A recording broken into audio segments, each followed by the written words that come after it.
Kia ora, and good afternoon, and welcome everybody to our next session, Tech Bytes. It's my great pleasure this afternoon to have Paul Conway with us. Each week we get a chance to, or every couple of weeks we get a chance to talk to somebody interesting about what's going on and what they're involved with. And this week we're really thrilled, particularly on the back of the launch of the Digital Boost Alliance last week, to be talking to one of the driving forces behind that from BNZ, Paul Conway. Kia ora, Paul. Tēnā koe, great, nice, thanks for having me. That's all right. Paul, you're the chief economist at the BNZ, and you've got a bit of a background, like most of us do by the time we get to this point. Yep. But by way of introduction to yourself, what led you to becoming an economist, and what's the journey been like to get to this point? Okay, well, I'm 53, so I guess it has been a bit of a journey. In terms of what brought me to economics, like I was lucky enough to grow up in Invercargill, down in the deep south. So Central Otago was was our backyard. And it was back in the days, the 70s and 80s, when we had it to ourselves. I first kind of remember sort of becoming aware of economics in the mid sort of 80s, when I guess I was a teenager, and New Zealand was reforming hard out with Rogernomics. And I really saw the impact of that across the Southland farming community. And I saw the impact of it on my family, actually. My father had just brought a small timber company sort of selling fence posts to farmers. So that sort of got the stuffing knocked out of it. So it really just brought it home to me how powerful the economy can be in terms of affecting the lives of the people. And I guess, the other sort of moment I can just think of where economics could have came in my face was I was a prolific traveller in my early to mid 20s. So a few formative years with a backpack on. I saw poverty firsthand and sort of wanted to understand why people had to live like that. So I went back to university in my late 20s, did a master's degree in economics at Victoria, and scored a job at the Reserve Bank, and that was that, into it. Those Rogernomics times were fascinating, weren't they? Because I'm just a few years older than you, so I went to university prior to that, and I was at university in the days of Think Big, so big projects and deficits, etc., from a national government. It seemed quite bizarre. So New Zealand's gone, in quite different directions at different times, hasn't it? Oh, it was a fairly volatile period in terms of changes in policy. It was. I didn't fully appreciate the economics and behind it at the time. Obviously, I was a kid, or a teenager at least. But I've studied it since. It was a very, very interesting period of economic reform. Lots to learn from. I mean, it had to happen, but could we have done it better? Yes, we absolutely could have. Yep. So you spent some time working in the New Zealand environment, but then you headed overseas. You went to the OECD.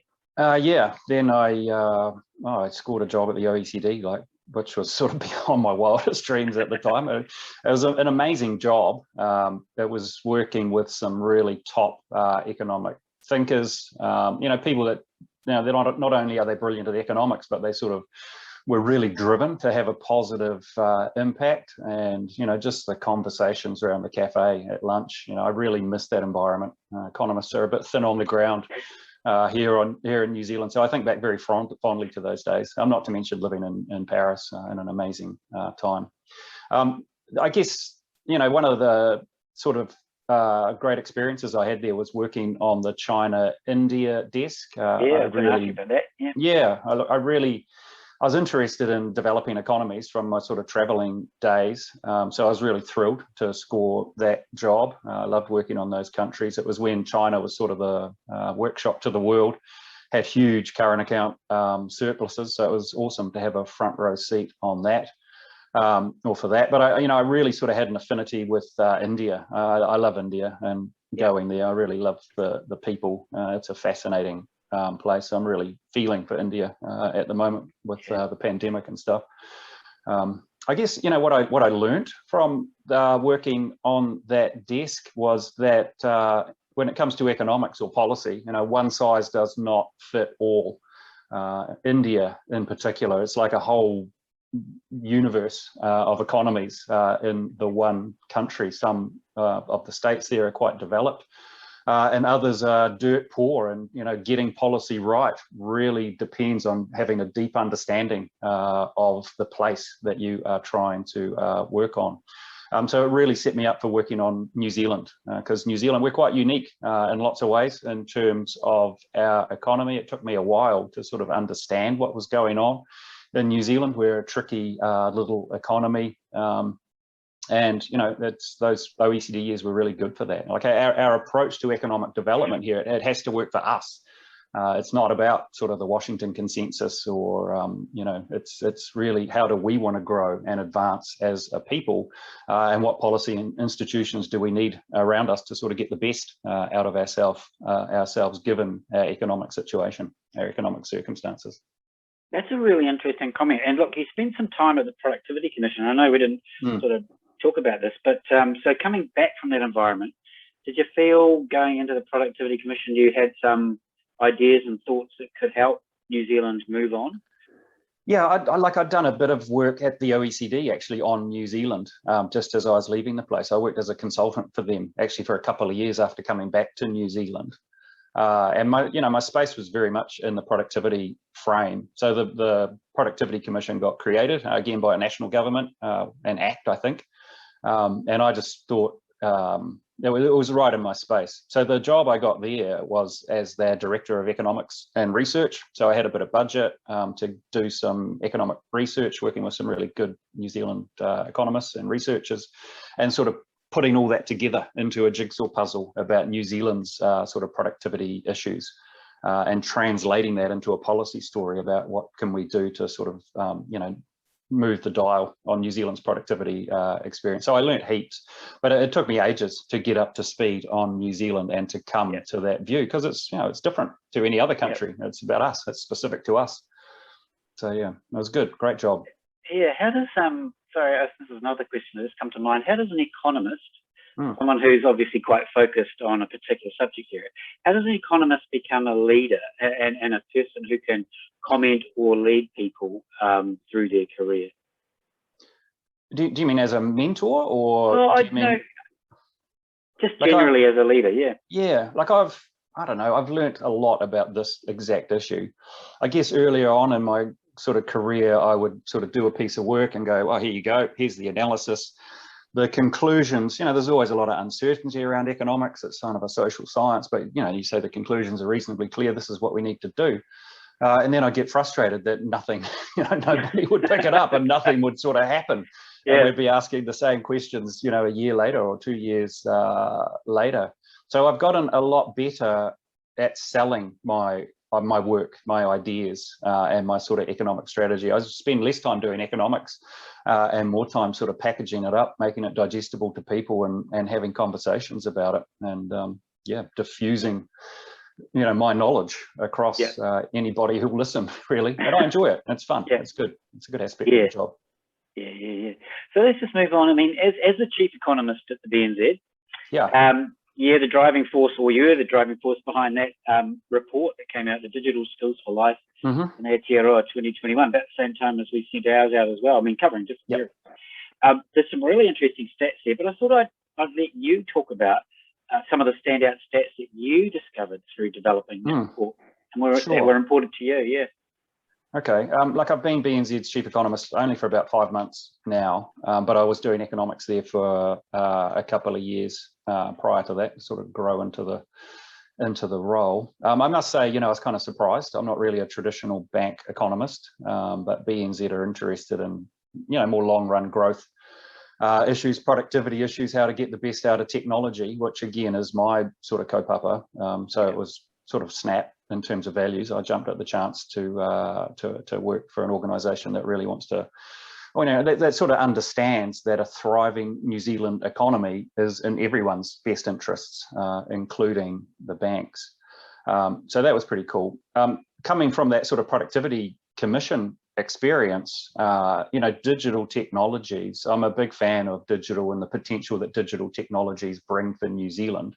I won't go into the details, but in many ways, technology is moving in ways that suit us down here in New Zealand, given our economic geography and all that sort of stuff. So I see lots of opportunities. And obviously the New Zealand tech sector is going pretty well. There's some great stories coming out of that, which is fantastic.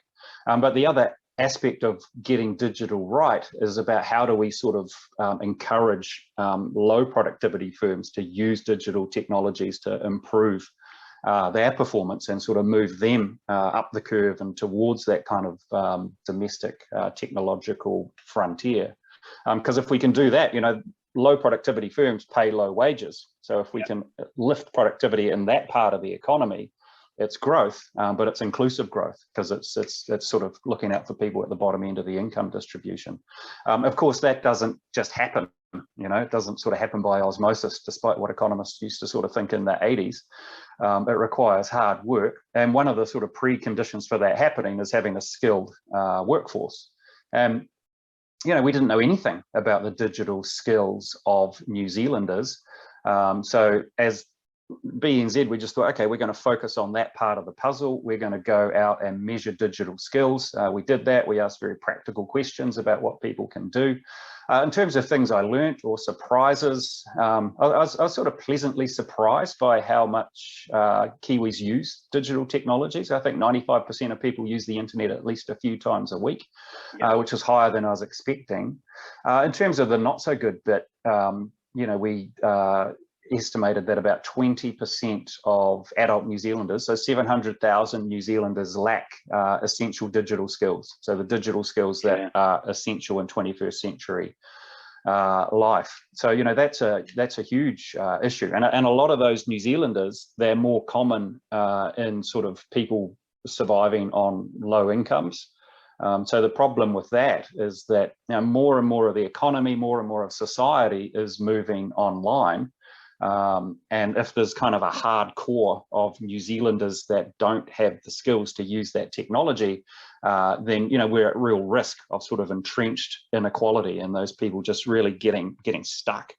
So technology is a double-edged sword. It carries lots of potential for us, but there's also this real risk of entrenching inequality. So we have to get stuck into it, and we have to lift or encourage those people to improve their digital capabilities so that they can just be part of this digital transformation that's coming together. So, in terms of what I learned from doing that work and putting that report out, it was sort of the size of that issue. We knew it was an issue. We saw it through COVID. COVID sort of was a microcosm of digital transformation. A lot of good stories about New Zealand firms kind of pivoting to digital and doing well out of it. But people that lacked digital skills, that couldn't work from home through lockdown, that were there to kind of serve office or, make coffee for office workers, that sort of work, have absolutely been slapped. So, COVID, it's really increased inequality. The financial pain of COVID has fallen on people that are at least worst place to bear it in terms of not really having the incomes there. So fixing that is digital skills is a big part of how we can make that right. Yeah, and I'm going to ask you a bit more about where you think we should be focusing on in particular. But I mean, I'm looking at some of those stats that you report around the number of women in Māori and Pacifica that are engaged in digital skills. The numbers are pretty appalling, aren't they? 27% of digital tech employees are women and only 4% Māori. I mean, that's a whole sector of society that are missing out on, that we're missing out on, as it were. Yeah, to be honest, I'm not sure. Like, we had the launch of the digital the Digital Boost Alliance last week that you were there, and it was just so refreshing to be in a room that was pretty much 50% female. I noticed, and I went, oh, this is good, So I'm not sure. Like female employment was really slapped by pandemic and lockdown. So a lot of the sort of unemployment fell on females, whereas a lot of the sort of shovel-ready infrastructure stuff is more male-dominated industry. So there is a bit of a mismatch there. There is an issue there for sure. And I think we just need to keep that sort of gender equality, pay equality conversation ticking along. In terms of ethnicity, we didn't find, I think there was a difference, like Māori and Pacific Islanders were slightly less likely to have essential digital skills, but it wasn't statistically significant. It's something I really want to dig into, actually, a bit more, and just make sure we're telling the right story there. There's a really interesting report that the Tertiary Education Commission did around asking kids about their careers that they wanted to be involved in. And I mean, it's sports person comes out number one, or both male and female, by a certificate. Yeah, it's like they all want to be sports.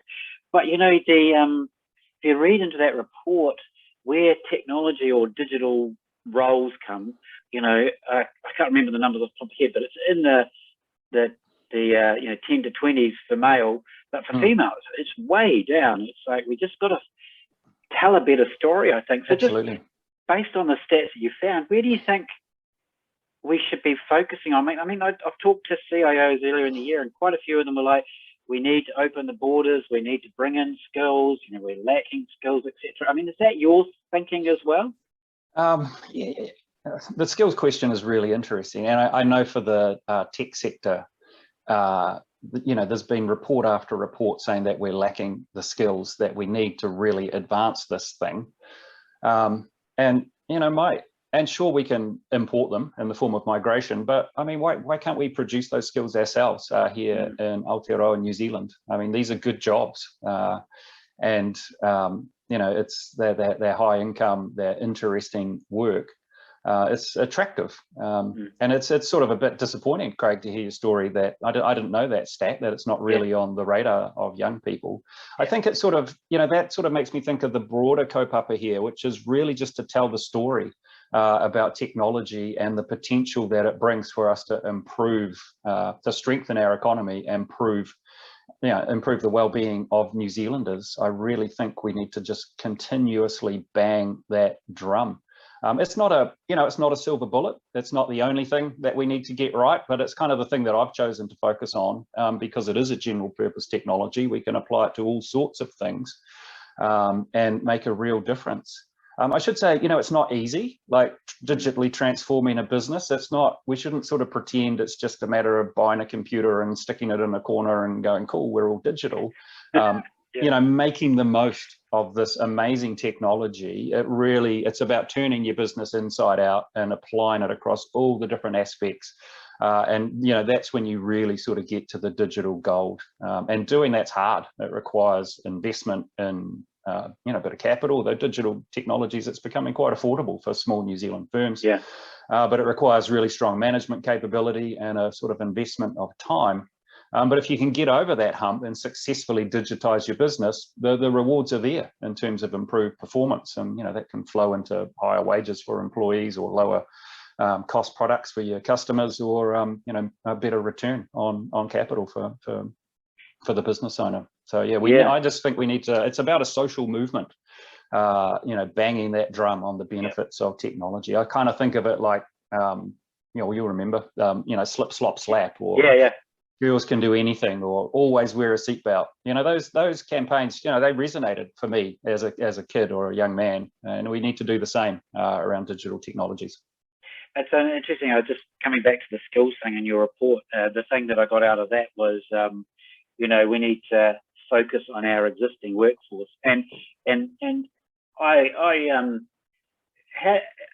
just perhaps to just ask you the question. I mean, it's not just about the young, about encouraging people into it, is it? It's about anybody can retrain at any stage of their career. Yeah, that's like future of work stuff.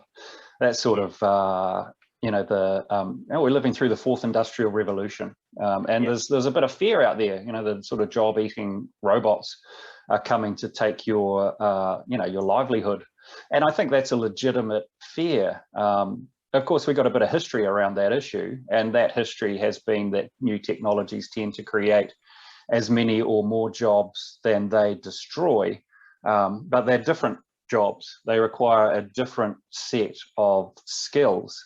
So it's sort of this idea of a race between technology on the one hand and skills and capability on the other hand. You know, we have to keep up, or this thing is going to sort of run us over and make us redundant.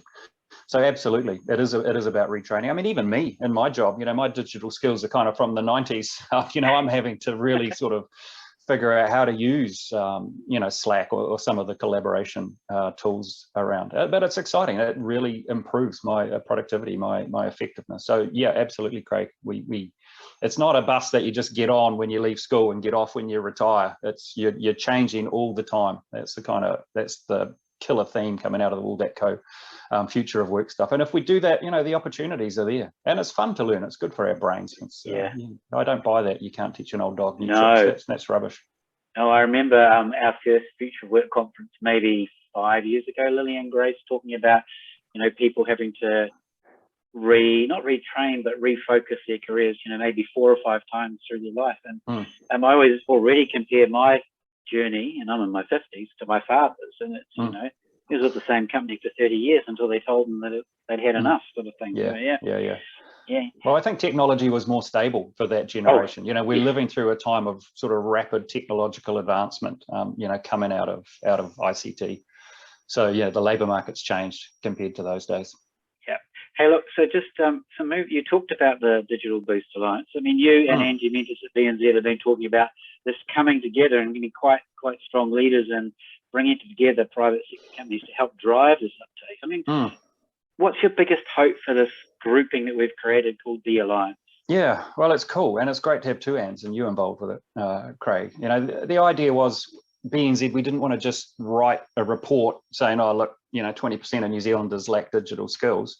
And at the same time, we're getting rid of checks and encouraging people onto digital ways of banking. I mean, it's not just banks, the whole economy, the whole world is moving in that direction. We wanted to be part of the solution to that, which essentially is sort of a wider spread distribution of digital skills. We thought, well, we could poke at it ourselves, but if you look back over recent history, lots of corporates have had a poke at it, the government's had a poke at it, and hasn't really, there's still an issue there. So we thought, well, let's all come together. Why don't we create like a coalition of the willing? We used to talk about like-minded organisations, corporates, that really wanted to, learn from each other, pool our resources, and, as I've been talking about, bang that drum and get that kind of social movement going. I wrote a note coming out of lockdown that said as much. Envy got hold of that, got in touch. We sort of, it's kind of love at first sight in lots of ways in terms of what we were trying to achieve. We're all on the same page. And, Malcolm Louie at Envy, he's put heaps of energy into it. It's been great. So we've got 20 corporates that are currently members. There's a website that you've built, Craig. Other corporates are most welcome to join. It's very open.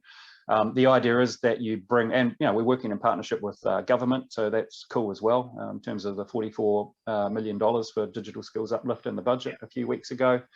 So corporates have to make a pledge. BNZ, we've made a pledge around equipping our SME customers with digital skills, and we've got resources there for that. We've got resources there to improve the digital skills of our customers. We're rolling that out. And so collectively, we all come together with a pledge. They're published, they're put on the website. We sort of aggregate that up so we can talk about what we're doing as a group.